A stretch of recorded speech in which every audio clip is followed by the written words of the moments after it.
भक्तध्यानं प्रवक्ष्यामि शृणु सर्वाङ्गसुन्दरी यत्कृतं देवदेवेन ध्यानं हनुमतः प्रियम् पञ्चवक्त्रं महाभीमं त्रिपञ्चनयनैर्युतं बाहुभिर्दशभिर्युक्तं सर्वकामार्थसिद्धिदम् पूर्वं तु वानरं वक्त्रं कोटिसूर्यसमप्रभं दंष्ट्राकरालवदनं भ्रुकुटीकुटिलेक्षणम् अस्यैव दक्षिणं वक्त्रं नारसिंहं महाद्भुतम् अत्युग्रतेजवपुषं भीषणं भयनाशनम् पश्चिमं गारुडं वक्त्रं वक्रतुण्डं महाबलं सर्वनागाप्रशमनं विषभूतादिकृन्तनम् उत्तरं सौकरं वक्त्रं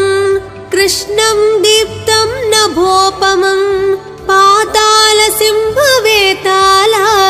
ज्वररोगादिकृन्तनम् ऊर्ध्वं हयाननं घोरं दानवान्तकरं परम् येन वक्त्रेण विप्रेन्द्र तारकख्यं महासुरम् जगानसरसं तत्स्यात् सर्वशास्त्रहरं परं ध्यात्वा पञ्चमुखं रुद्रं हनुमन्तं दयानिधिम् खड्गं त्रिशूलं खट्वाङ्गं पाशाङ्कुशपर्वतं मुष्टिं कौमदकीं वृक्षं धारयन्तं कमण्डलम् बिन्दिपालं ज्ञानमुद्रां दशाभिमुनिपुङ्गवम्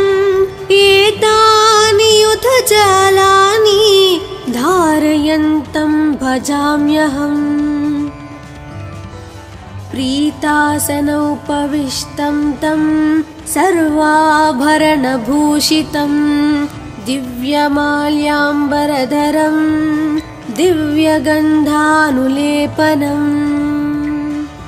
सर्वाश्चर्यमयं देवं हनुमद्विश्वतोमुखं पञ्चास्यम् अच्युतम् अनेक विचित्रवर्णावक्त्रं शशाङ्कशिखरं कपिराजवर्यं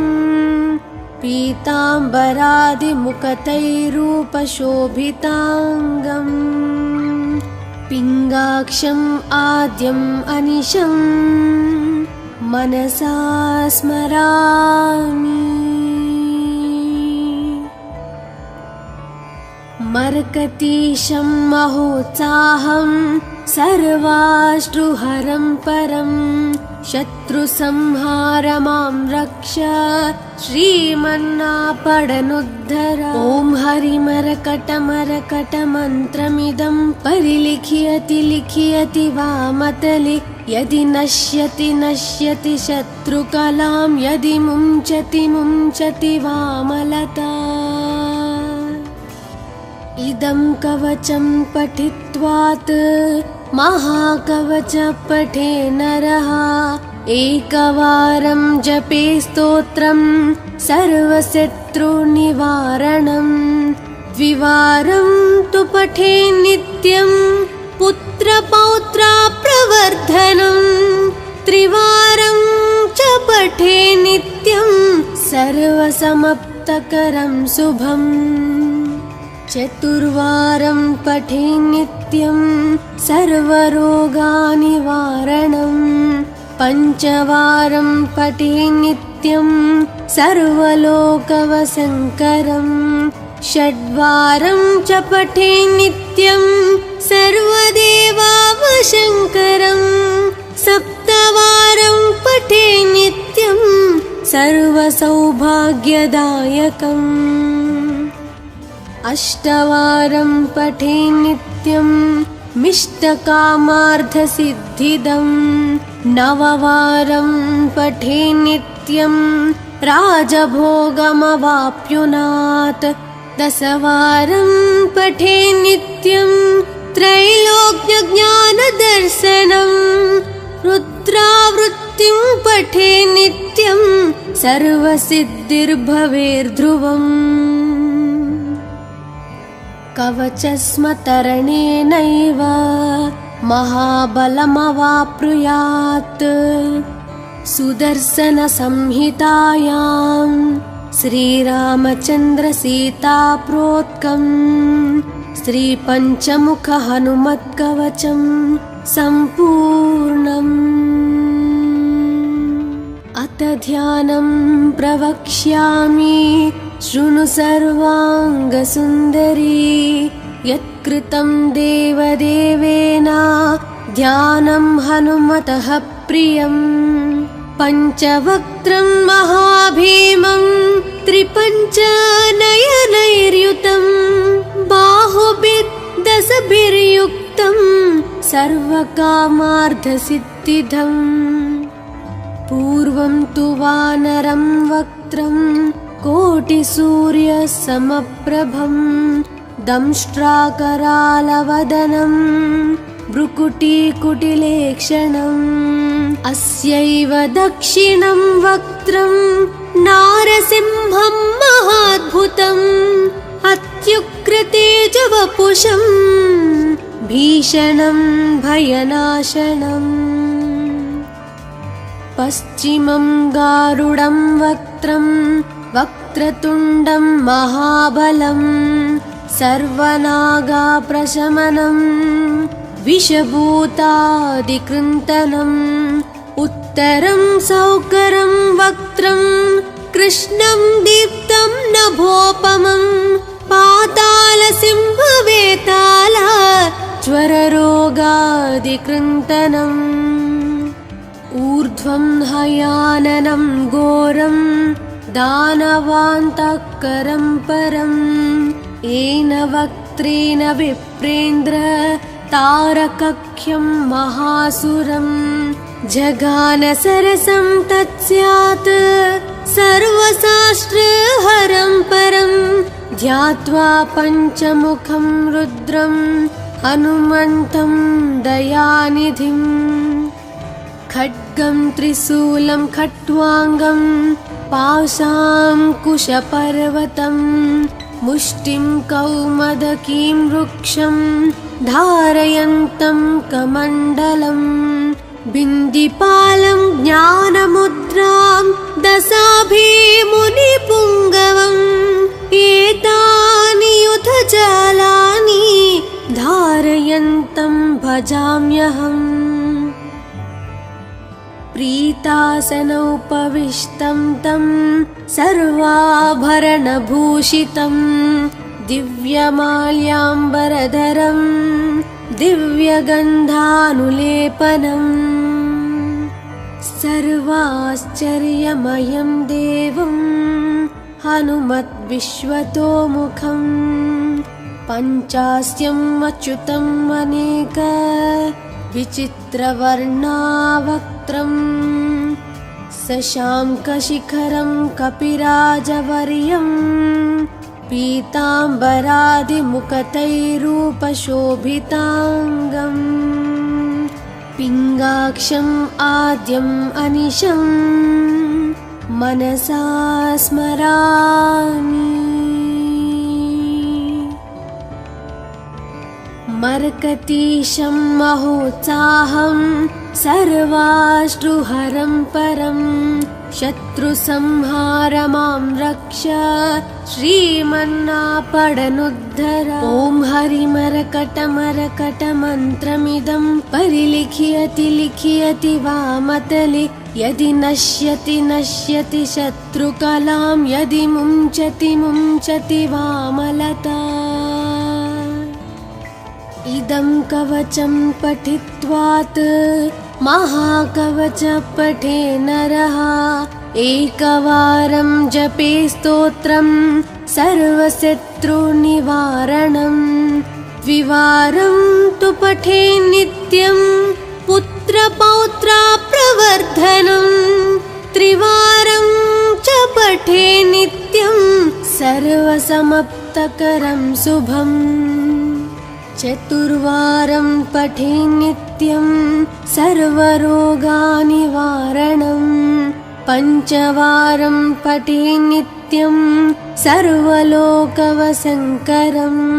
षड्वारं च पठे नित्यं सर्वदेवावशङ्करम्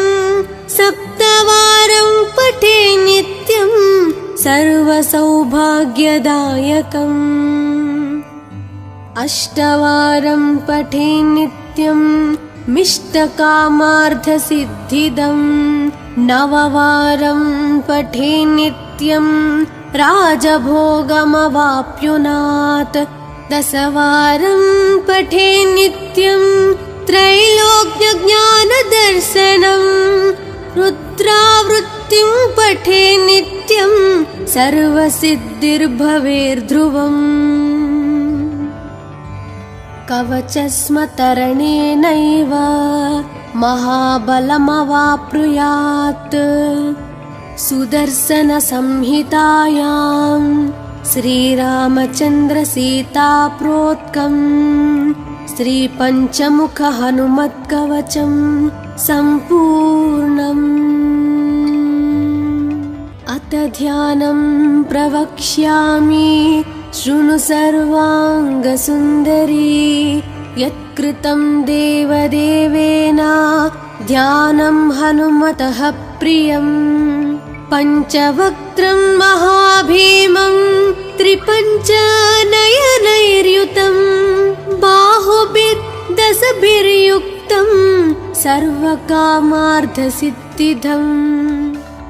पूर्वं तु वानरं वक्त्रं कोटिसूर्यसमप्रभं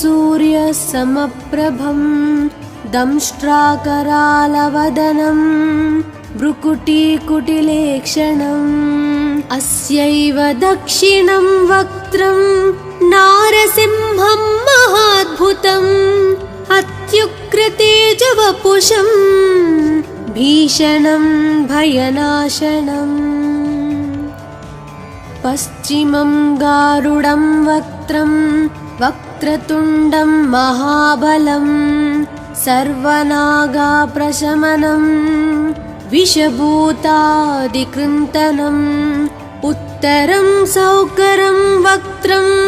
कृष्णं दीप्तं नभोपमं पातालसिंहवेताल ज्वररोगादिकृन्तनम् ऊर्ध्वं हयाननं घोरं दानवान्तकरं परं येन वक्त्रेण विप्रेन्द्र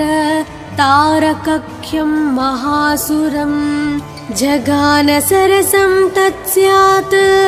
सर्वशास्त्रहरं परं ध्यात्वा पञ्चमुखं रुद्रं हनुमन्तं दयानिधिम् खड्गं त्रिशूलं खट्वाङ्गं पाशाङ्कुशपर्वतं मुष्टिं कौमदकीं वृक्षं धारयन्तं कमण्डलम् बिन्दिपालं ज्ञानमुद्रां दशाभिमुनिपुङ्गवम् एतानि युधजालानि धारयन्तं भजाम्यहम् प्रीतासनोपविष्टं तं सर्वाभरणभूषितं दिव्यमाल्याम्बरधरं दिव्यगन्धानुलेपनम् सर्वाश्चर्यमयं देवं हनुमद्विश्वतोमुखं पञ्चास्यम् अच्युतम् अनेक विचित्रवर्णावक्त्रं शशाङ्कशिखरं कपिराजवर्यं पीताम्बरादिमुकुटैरूपशोभिताङ्गम् पिङ्गाक्षम् आद्यम् अनिशं मनसा स्मरामि। मरकतीशं महोत्साहं सर्वाश्रुहरं परं शत्रुसंहार मां रक्ष श्रीमन्नापडनुद्धर। ॐ हरिमरकटमरकटमन्त्रमिदं परिलिख्यति लिख्यति वामतले यदि नश्यति नश्यति शत्रुकलां यदि मुञ्चति मुञ्चति वामलता। इदं कवचं पठित्वात् महाकवच पठे नरः एकवारं जपे स्तोत्रं सर्वशत्रुनिवारणं द्विवारं तु पठे नित्यं पुत्रपौत्रप्रवर्धनं त्रिवारं च पठे नित्यं सर्वसमाप्तकरं शुभम् चतुर्वारं पठे नित्यं सर्वरोगनिवारणं पञ्चवारं पठे नित्यं सर्वलोकवशङ्करं षड्वारं च पठे नित्यं सर्वदेवावशङ्करं सप्तवारं पठे नित्यं सर्वसौभाग्यदायकम् अष्टवारं पठे नित्यं मिष्टकामार्थसिद्धिदं नववारं पठे नित्यं राजभोगमवाप्नुयात् दशवारं पठे नित्यं त्रैलोक्यज्ञानदर्शनं रुद्रावृत्तिं पठे नित्यं सर्वसिद्धिर्भवेर्ध्रुवम् कवचस्मतरणेनैव महाबलमवाप्नुयात् सुदर्शनसंहितायां श्रीरामचन्द्रसीताप्रोक्तं श्रीपञ्चमुखहनुमत्कवचं सम्पूर्णम्। अथ ध्यानं प्रवक्ष्यामि शृणु सर्वाङ्गसुन्दरी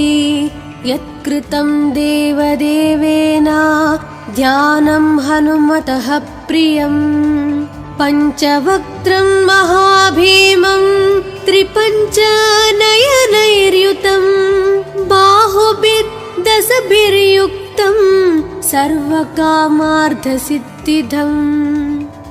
पूर्वं तु वानरं वक्त्रं कोटिसूर्यसमप्रभं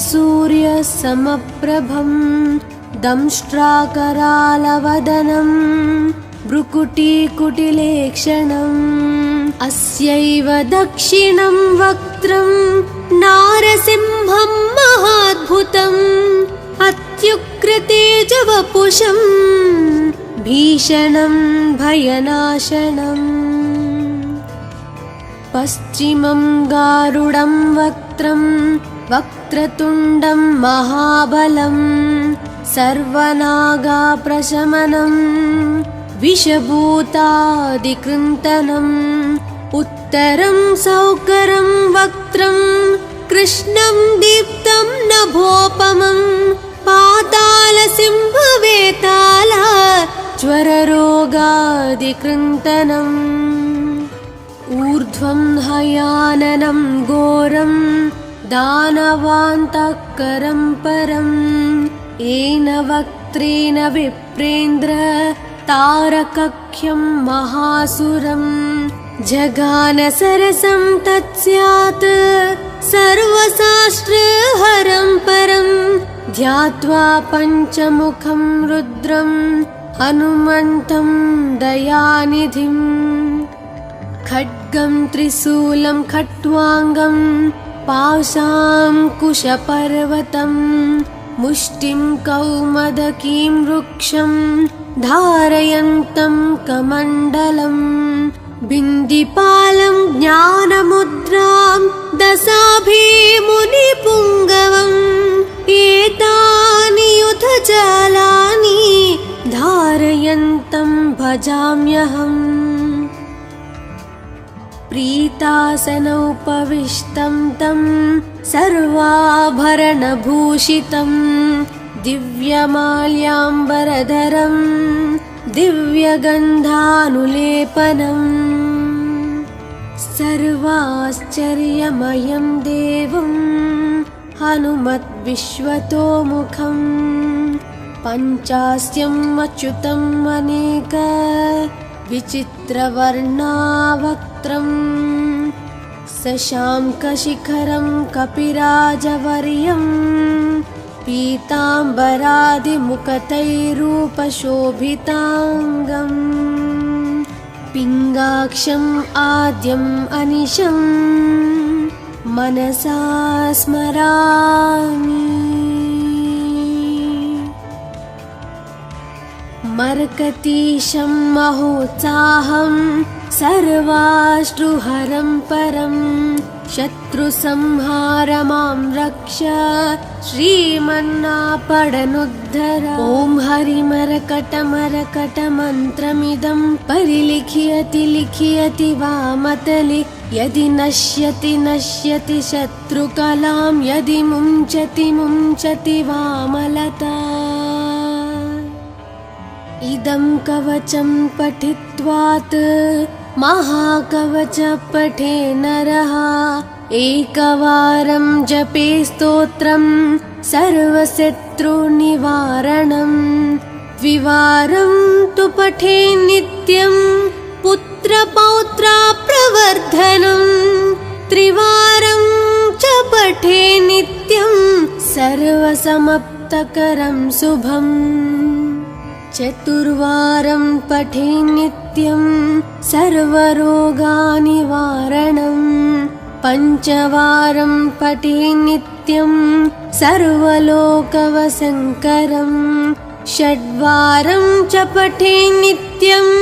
सर्वदेवावशङ्करम् सप्तवारं पठे नित्यं सर्वसौभाग्यदायकम्।